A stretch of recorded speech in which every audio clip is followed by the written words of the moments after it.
राजधानी में चांचल्य digital arrest करी 1.5 कोटी टंका लुट साइबर ठकों द्वारा डिजिटल अरेस्ट हेले वरिष्ठ नागरिक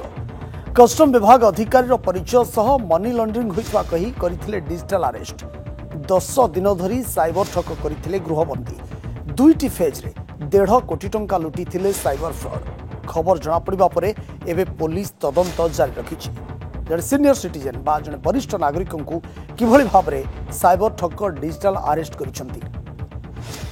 याकु नै राजधानी वर्तमान चांचल्य डिजिटल अरेस्ट करी 1.5 कोटी टंका लूट करिसेंती साइबर ठक डिजिटल अरेस्ट जड़े वरिष्ठ नागरिक करथिले तांकु कोन कहा जायतला ना कस्टम विभाग अधिकारी परिचय दे साइबर ठक मनी लॉन्ड्रिंग होइतबार कथा कहिथिले जहाँ फल कि भयभीत हो पड़ते वरिष्ठ नागरिक जनक 10 दिन धरी साइबर ठक माने तांकु गृहबंदी कर रखिथिले एभली कि तांकु कहा जायतला घरे आपण एकाकी रुहंतु निजर घर जे सहकर्मी रहिचंती जे मेड रहिचंती चाकराणी रहिचंती तांकु मध्य गृह भितरे प्रवेश करने बारण करथिले एवं जो भली भाव में बोका बनैथिले ये वरिष्ठ नागरिक को परवर्ती पर्याय जना पड़िथिला जे ये वरिष्ठ नागरिक जनक साइबर अरेस्ट अछंती एवं 1.5 कोटी टंका ठकी नहीं साइबर ठक सत्यजित सेना सहित जोड़ी होती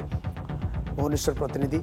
सत्यजित कौन ये प्रसंग में सविशेष तथ्य अपडेट आपण पाखे रही कि भाव में ये ठकई होता बड़ गुरुत्वपूर्ण कथा जो ढंग साइबर ठक माने भुवनेश्वर जड़े चार्टर्ड अकाउंटेंट को ठकी बेस चर्चार केन्द्रबिंदु पलटि कारण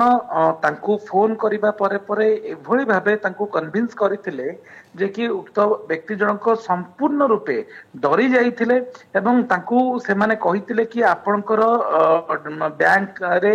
अर्थनैतिक अनेक इलीगल कारबार होईछि एवं ट्रांजैक्शन इलीगल ट्रांजैक्शन होईछि तार प्रमाण मिलिछि एवं अनैतिक काम रे आपनकर टंका विभिन्न सोर्स रु आसीछि एवं जहा फल एभली डराइथिले से डरिकी कथा मानिथिले एवं सेमानकर कहबा स्टाइल सेमान कथा बार शैली एवं सेमाने हिंदी रे ही कथा होउथिले एवं एभली ढंगरे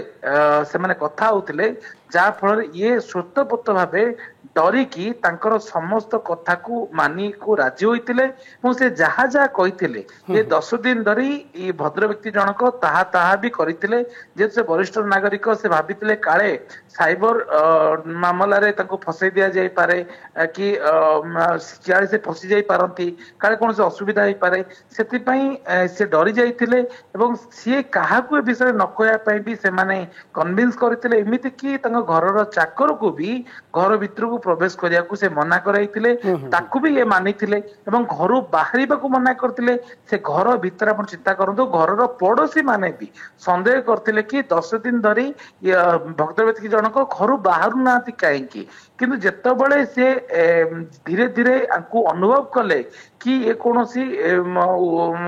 ठकामी रे फसी जाउछंती सेतबेळकु तांको अकाउंट रु पाखापाखि 2टी फेज 1.5 कोटी टंका साइबर ठक माने लुटी नैचंती ठकी नैचंती एवं से कथा अनुभव करिबा परे से साइबर थानार द्वारस्थ होइचंती लिखित अभियोग करिसंती एवं लिखित अभियोग पर आपण देखंतु पुलिस साइबर पुलिस ए बाबद मामला रुजु करिकी तनाघन आरंभ करिछि एवं जो फोन कॉल रे कॉल आस्तिला ताकू ट्रेस करा जाउछि एवं तार आपनकर को माने कॉल करथिले से नेटवर्क को ठिकार नेटवर्क रहिछि एवं तार सब किछि टिकी निखी जांच करूछि साइबर पुलिस एवं से व्यक्ति जनक परिचय गोपन रखा जाइछि एवं जेहेतु बहुत बहुत धन्यवाद सत्यजित जे केतबळ सुधा जा केबे सुधा